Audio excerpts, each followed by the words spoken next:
Hey everyone, welcome back to the channel. If you're a fan of juicy tales of karma, clever schemes, and poetic justice, then you're in the right place. Today, we're diving deep into the world of r/pro revenge, where we'll be narrating some of the most epic and satisfying revenge stories the internet has to offer. Trust me, you won't want to miss these tales of cunning, wit, and just desserts. So grab your popcorn, get comfy, and let's dive into today's dose of delicious revenge.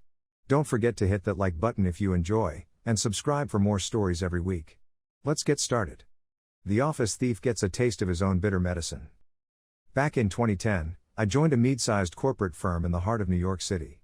The company, TechStream, had a reputation for innovation and was sought after by young professionals, especially tech savvies like myself. Picture an open floor plan with designated work pods, bean bags for brainstorming, and a complimentary coffee bar that served anything from basic espressos to nitro cold brews. It was a dream job in every sense. However, with all the glitz and glam, there came an unexpected challenge: an office thief. Now, I've dealt with communal fridge food snatchers and pen pilferers in the past, but this was different. Items of significant value started disappearing. We're talking laptops, high-end headphones, custom mechanical keyboards, and even limited edition merchandise gifted by vendors. The thief had an uncanny ability to pick targets. Items would vanish from seemingly secure locations like locked drawers or personal bags. Employees began distrusting one another, and a cloud of suspicion hung over every interaction. Management didn't stay silent, though. The HR department sent out a series of sternly worded memos, reminding everyone of the company's ethics code. There were even 2 surprise inspections conducted by an external security firm, but no stolen items were ever recovered, nor was the thief identified. Soon, murmurs of inside job theories began floating around. Some said it was the janitorial staff, while others believed it was a disillusioned employee. Being a tech enthusiast, I had many of my cherished gadgets at work. A customized mouse, a mechanical keyboard with rainbow backlighting, and noise-canceling headphones I had received as a gift from my sister. These weren't just gadgets to me, they held sentimental value. Each morning, I'd come to work with a sense of paranoia, wondering if today would be the day one of my items went missing. One day, during a casual lunch break conversation, my colleague, Raj, whispered about having seen a fellow employee, let's call him Dan, acting strangely near the storage area the previous evening. Raj had noticed Dan glancing around nervously and pocketing something shiny. Now, Dan was a charismatic guy, the kind you'd least suspect. He was in sales and was known for wooing clients with his charm. He dressed impeccably, drove a flashy car, and always had a story to share.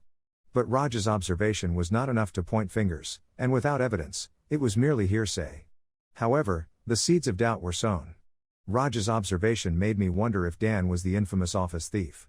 But how could I be sure? And more importantly, if he was the perpetrator, how could I ensure he faced the consequences? It took weeks of planning, but Raj and I decided to set a trap for Dan, hoping to catch him red-handed. Our plan was to bait him with a fake prototype of an upcoming tech product. TechStream occasionally received early versions of tech gadgets for testing, and only a select few knew about them. The idea was to capitalize on this. Raj had a friend who was into prop design for movies. With his help, we created a convincing replica of a soon-to-be-launched smartwatch. It looked so authentic that anyone would believe it was the real deal. We planted rumors about its arrival, making sure Dan caught wind of it. Whispered conversations about the secret prototype worth thousands were strategically sprinkled around him during lunch breaks and water cooler chats. To sweeten the pot, I played a risky card. During a casual chat with Dan in the break room, I mentioned how I'd been selected to review the smartwatch and subtly hinted at its value, not just monetarily but also in terms of corporate espionage. His eyes gleamed with interest, and I knew our bait was working. We set up our trap on a Thursday evening. Knowing Dan often worked late to avoid traffic, I deliberately left the prototype on my desk, making sure it was slightly hidden beneath some paperwork but not too concealed. We needed it to be discoverable, yet not blatantly obvious. We then installed a small, discreet camera in my cubicle, ensuring it had a clear view of my desk. That night, I barely slept, anxious about the plan. If it failed, it could backfire and make me look like a paranoid fool. But if it worked, we would have our thief. The following morning, I rushed to the office earlier than usual. The prototype was gone, just as we'd expected.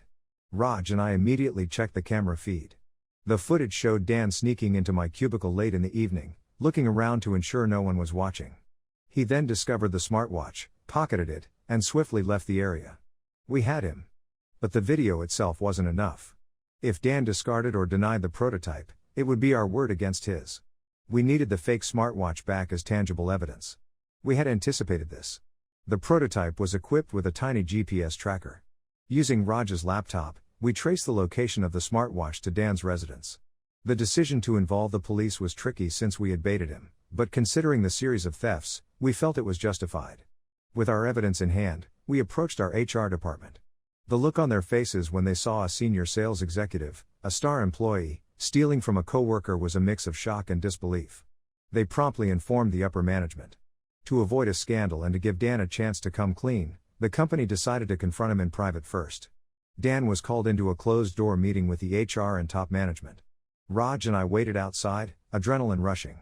After what felt like hours, the door finally opened. When Dan emerged from the meeting room, his usual confident and smug demeanor was nowhere to be seen. His face was ashen, and his eyes darted around nervously, avoiding direct contact with anyone. As he was escorted out by security, our colleagues gathered, whispering amongst themselves, trying to piece together the unfolding drama. News traveled fast in our tight-knit company. By lunchtime, everyone had heard about Dan's transgressions. The fact that he had been caught red-handed, all thanks to a bait and a hidden camera, was the talk of the office. Whispers of previous thefts and Dan's involvement floated around, and many began to wonder if they too had been victims of his deceit. In a bid to maintain transparency and address the growing speculation, the company held an emergency all-hands meeting. The CEO, Mrs. Garcia, took the stage, her face stern and her voice unwavering. She confirmed the rumors about Dan's thefts and his subsequent termination. She expressed her disappointment, not just in Dan's actions, but in the breach of trust that had occurred within our corporate family. Trust, she said, is the backbone of our organization. And it pains me to see it broken this way. Following the meeting, the HR department sent out an official memo detailing the company's stance on ethical behavior and the consequences of breaching trust. They also introduced new security measures, including stricter access controls and random checks, to ensure such incidents wouldn't recur. On a personal front, the aftermath of this event was a mixed bag for Raj and me. We were hailed as heroes by some for unmasking a thief. Many colleagues approached us, expressing their gratitude, sharing their own stories of missing items, and lamenting how they had overlooked them or never connected the dots. However, not everyone was thrilled. A few felt that we had taken things too far, setting up a trap rather than directly confronting Dan or reporting our suspicions. Some said it was invasive, while others felt it was just downright sneaky. But most of these voices were in the minority. The majority were just relieved that the thief had been caught. As for the fake prototype smartwatch, it found a permanent place in our break room, encased in a glass box with a small plaque that read, "The watch that caught time." It served as both a trophy and a reminder of the importance of integrity. The biggest change, however, came in the form of a promotion. Mrs. Garcia, impressed by our initiative and dedication to the company's well-being, offered both Raj and me new positions with better pay and responsibilities. While the new roles came with their own set of challenges, we took them on with gusto, our bonds strengthened by the shared experience. In the months that followed, the atmosphere in the office gradually returned to normal. But the story of Dan's downfall and our elaborate trap became a part of TechStream's lore, recounted to every new employee and at every office party. And as for Dan? Rumor had it that after his disgraceful exit, he left town and started afresh in another city. Whether he learned from his mistakes or continued on his path of deceit, we never found out. But one thing was certain, his legacy at TechStream was forever tarnished, a cautionary tale of the price of greed and deception. The story resonates with a sense of vindication and the satisfaction that comes from restoring justice. It's a reminder that while deceit and dishonesty may go unnoticed for a time, integrity and cleverness can prevail. The narrative also touches on the complexities of workplace dynamics and the courage required to address wrongdoing. It's reassuring to see that unethical behavior, no matter how cunningly executed, can be met with ingenuity and a commitment to the greater good. The outcome is a testament to the idea that sometimes, to protect what is right, one must take an unconventional approach. Underestimating the quiet intern, how he flipped the power dynamics. Every office seems to have them, the experienced employees who thrive on asserting their dominance over newcomers. Quantum Tech, a rising software company, was no exception. The company's core was an elite group of engineers who had been with the business since its inception. They were experts in their domains, and their contributions to the company's growth were undeniable. Yet, their mastery in software engineering seemed to be accompanied by a misplaced sense of superiority. Into this setting, enter Jonah, a fresh-faced computer science graduate with a soft-spoken nature. He had been hired as an intern for a 6-month stint, and from day one, he was met with condescension. Jonah's deep knowledge, often up to date with the latest technologies, was overshadowed by his lack of real-world experience, as the senior engineers would frequently point out. Tales of interns getting the cold shoulder or the occasional harmless prank were typical across industries. But at Quantum Tech, this rite of passage took a more sinister turn. Jonah's workstation was inexplicably shifted to the office storeroom on his second day. He would frequently find his keyboard keys rearranged or his mouse's optical sensor taped over. Beyond the pranks, the team often sidelined him during crucial project discussions, dismissing his ideas without a second thought or openly mocking his suggestions. But what truly set the stage for the upcoming series of events was an episode involving the lead engineer, Derek. Derek was known for his strong-arm tactics and taking credit for the work of those beneath him. One day, after Jonah had spent countless hours on a code optimization that significantly improved the application's performance, Derek presented it in a meeting as his own brainchild. Jonah, although upset, chose to remain silent, believing in picking his battles. Outside the confines of the office, Jonah's life was a different story. From a young age, he was a prodigious coder. He had developed several mobile applications during his college years, and one of them had even garnered significant attention in the tech community, earning him a decent passive income. His colleagues at Quantum Tech, however, were mostly unaware of this side of Jonah. In their eyes, he was just another intern, easy to overlook and easier to bully. But they failed to recognize that Jonah, with his vast knowledge and the quiet resilience he had developed from years of working on independent projects, was not someone to be trifled with. His decision to intern at Quantum Tech was not out of desperation but a calculated move to gain industry exposure. Unbeknownst to the condescending engineers, they were laying the groundwork for their own comeuppance. As the weeks progressed, Jonah's patience wore thin, and he began to formulate a plan. After all, he had the skills, the motivation, and now, thanks to the constant ridicule, the drive to turn the tables. One evening, as Jonah was working late on an assignment, he stumbled upon a small vulnerability in the company's primary software application. It wasn't a glaring error, but in the right hands, it could be exploited to significant effect. Instead of immediately reporting it, a thought occurred to him. This was his golden ticket. With his background in independent coding and his own applications, Jonah knew exactly what he could do with such a vulnerability, and he decided to play the long game. Over the next few weeks, during his free time, Jonah began developing an innocuous software tool. To any outsider, it looked like a standard application to optimize code, but underneath the hood, it was specifically designed to exploit the vulnerability he'd found. Jonah named it Quantum Leap. During a team meeting, Jonah saw his chance. He introduced Quantum Leap as a tool he had been working on during his personal time. He claimed that its primary function was to further optimize the software and make the developers' lives easier. The team was skeptical, but given it was a free tool, and Jonah was offering it up willingly, they decided to give it a go. Derek, ever the opportunist, saw another chance to seize the limelight. He took the lead in implementing Quantum Leap across all development environments. Within days, the entire team was using Jonah's tool, praising its efficiency. Little did they know that every time they used Quantum Leap, it left breadcrumbs in the code, subtle markers that could be activated at will. The D-Day arrived a month later. Quantum Tech was about to host a major product demo for prospective clients, a massive event with the potential to secure the company's financial future. The evening before the presentation, Jonah initiated his masterstroke. Using a remote connection and the markers left by Quantum Leap, he caused the software to display random errors and crash sporadically. It was nothing destructive, but enough to throw the entire presentation into jeopardy. Panic ensued the following morning. The engineers, including Derek, were running helter-skelter, trying to pinpoint the problem. They had no idea that the source of their misery was the tool they had so willingly embraced. As hours went by, the team's anxiety reached a fever pitch. Derek, sensing a disaster, was on the verge of a breakdown. Seeing the chaos he had orchestrated, Jonah approached the team, feigning ignorance. "I think I might have a solution," he offered tentatively. With no other options, Derek reluctantly gave him the floor. Working with a calm precision, Jonah removed the markers and restored the software to its pristine state, all the while narrating the steps to his bewildered audience. Within minutes, the application was running smoother than ever, much to the team's astonishment. The product demo went off without a hitch, with clients praising the application's robustness and efficiency. Jonah became the unexpected hero of the hour. Yet, amidst the celebrations, he dropped a bombshell. In front of the entire team, he revealed the existence of the vulnerability, his creation of Quantum Leap, and how Derek and the team had been pawns in his long game. The room was filled with a stunned silence. The reverberations of Jonah's revelation were instantaneous and wide-reaching. The initial shock soon gave way to anger, confusion, and a range of emotions. The team felt betrayed, and Derek, humiliated and defeated, looked like a deer caught in headlights. In the days following the demo, Jonah was called into multiple closed-door meetings with upper management. Word about his audacious scheme had spread like wildfire throughout quantum tech, and while many admired his cunning and technical prowess, others questioned his ethics and trustworthiness. Derek, for his part, tried to rally support against Jonah, painting him as a dangerous wildcard who would jeopardize the company's reputation. However, his efforts largely fell on deaf ears. Given Derek's own history of credit stealing and manipulation, few were sympathetic to his plight. Moreover, many secretly believed that Derek had gotten a taste of his own medicine.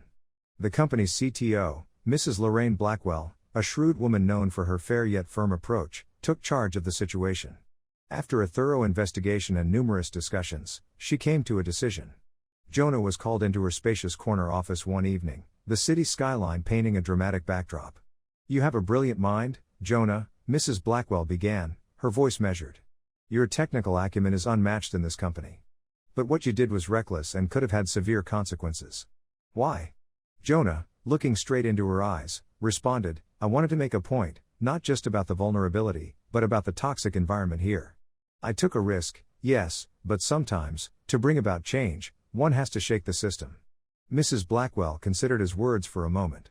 "You've made your point, but at a cost. Trust is not easily rebuilt." In a surprising turn of events, Jonah wasn't fired. Instead, Mrs. Blackwell made him the lead of a new cybersecurity division dedicated to ensuring the software's integrity and safety. It was a double-edged sword.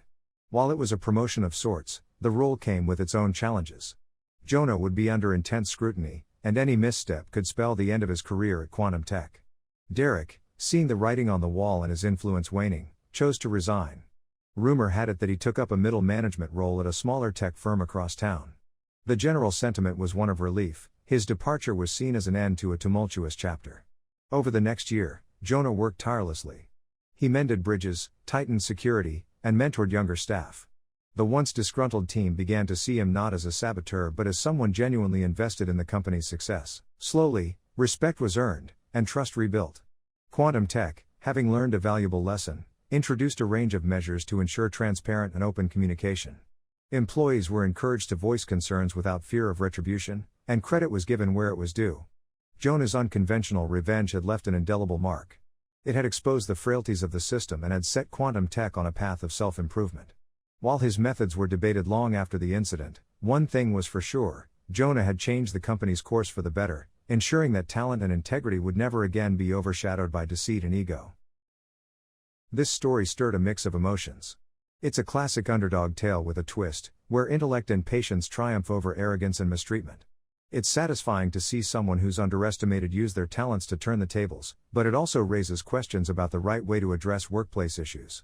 The cleverness involved is impressive, yet it's tinged with the unease of ethical boundaries being tested. It's a narrative that champions the quiet thinkers and planners, and while it feels like justice, it also serves as a cautionary tale about the culture we cultivate in our professional lives. Alrighty, let's get into the final story. How I debugged my career path at Helix Corp. So, I landed this sweet internship at Helix Corp right out of college. You know the type, one of those massive tech companies where everyone seems to be either a genius or a shark, and if you can't swim fast, you'll get eaten alive. I was pretty stoked, not gonna lie. I mean, Helix Corp was the big leagues, and I was just a regular dude from a state college with one decent open source project under my belt. The guy in charge of the interns was Eric Sorensen. Picture this, he's the dude every business horror story warns you about. Brilliant? Heck yeah. But also the kind of guy who'd smile while kicking you out the door if you so much as misplaced a semicolon in your code. Sorensen was the kingpin, a Helix Corp made man, and he had this way of looking at you that made you feel like he was calculating how to make you quit. Everyone kinda tiptoed around him, but I wasn't about to play that game. I kept it cool, did my work, and tried to stay off his radar. It worked for a while until the November project hit. It was this huge AI thing Helix Corp was working on, and Sorensen picked me to be on the team. I was hyped, but also, I knew this was make or break territory. Then it all hit the fan. We hit a bug so big in the AI's code it could have tanked the entire launch. Sorensen went nuclear. We had 48 hours to fix it, or we were done for. I'm talking career graveyard done for. That's when I had a crazy idea. See, back in college, I had to fix a bug kind of like this one for my open source project. It was a long shot, but I had nothing to lose. So while Sorensen was breathing down our necks, I got to work. Let's just say, what happened next was nothing short of epic. The clock was ticking like a time bomb, with the launch of Helix Core's AI project looming and the bug in the code still laughing in our faces. The pressure in the office was thick enough to cut with a knife. Sorensen was on a warpath, pacing the floor like a caged animal, barking orders, and demanding updates that none of us had. Now, I remembered tackling a similar bug during a late-night coding session back in my dorm room. It was a Hail Mary, but I figured the approach might just work here too. So, with a can-do spirit that college nurtures and corporate life tries to crush, I dove into the abyss of code. I was half expecting Sorensen to slap the laptop shut and tell me to get with the program, his program. But the dude was so caught up in his reign of terror that he barely noticed me, the quiet intern, typing away furiously in the corner. Hours ticked by. My screen was a blur of lines and characters, my fingers moved on autopilot, and the whispers of my fellow interns faded into the background. They huddled together, sharing anxious glances and probably placing bets on who'd be the next to get the axe. Then, just as the second night was about to give way to dawn, something clicked. Not just in the code, but in the room. The chaotic energy shifted. I compiled the code, held my breath, and it ran smoothly. No errors, no crashes, just sweet success. I almost couldn't believe it. I double-checked, triple-checked, and then, with a heart pounding like a drum solo, I stood up. Sorensen, I called out, my voice surprisingly steady. The room went silent. All eyes were on me, including his. He strolled over, skepticism etched on his face like a permanent feature. What? He grunted. It's fixed, I said, and I explained what I did. I could see the gears turning in his head as he processed what I was saying. The other interns were peeking over, hardly daring to breathe. Sorensen took a moment, staring at the screen, then back at me. I braced myself for, I don't even know what. Anger? Disbelief? Instead, he let out this laugh, a genuine, relieved laugh, and clapped me on the shoulder. Good work, kid, he said, and for a moment, just a moment, he didn't look like the corporate shark at all. He looked human. The news spread like wildfire. Interns started murmuring, the tension broke, and people actually smiled for the first time in days. I was the hero of the hour, the intern who did the impossible. And Sorensen?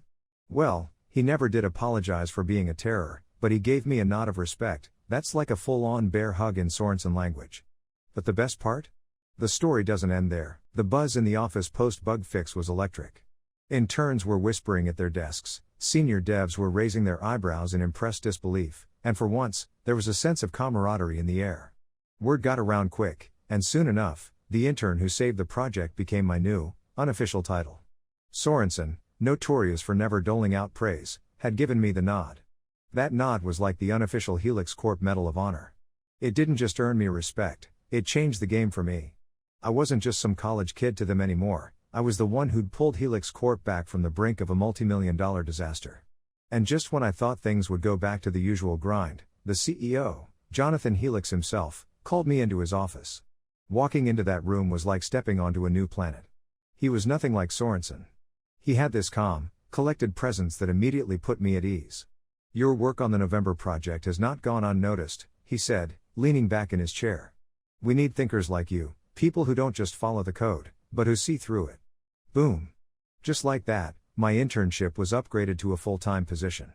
Not just any position, but one with a team under me to lead on new projects. I was floored. All those nights of coding, all the dreams I had while staring at my computer screen in a cramped dorm room, it was all becoming real. The cherry on top? Helix asked me to lead an internal review on company culture. The bug fix had highlighted more than just a gap in the code, it showed them the potential their interns had, potential that was being stifled under Sorensen's iron rule. In the weeks that followed, Sorensen's reign of terror ended. He was still a shark, but now he swam in waters dictated by a new company ethos of nurturing talent rather than tearing it down. He even started asking for input, discussing strategies, though he'd never admit it. I think he respected me after that. As for the rest of us, morale was through the roof. We were a team that had faced down disaster and come out stronger. We were no longer just surviving, we were thriving. But here's the real kicker, the first project under my new role? It was developing a more advanced version of the very program I'd built back in college, the one that had caught Helix Core's eye in the first place. It was like coming full circle. That glitch wasn't just a flaw in the system, it was the glitch that rewired the whole network. It wasn't just my code that had changed, it was the entire company dynamic. From then on, Helix Corp wasn't just a stepping stone in my career, it was the place where I'd leave my mark. Alright, folks, that wraps up today's wild ride through our /pro revenge. I hope you enjoyed these tales of sweet justice as much as I did. If you have your own revenge stories or thoughts on today's episode, drop them in the comments below, I'd love to hear from you. And if you haven't already, hit that like button and subscribe to stay updated on more incredible stories coming your way. Remember, revenge might be best served cold, but our community here is always warm and welcoming. Thanks for tuning in, and I'll see you all in the next video.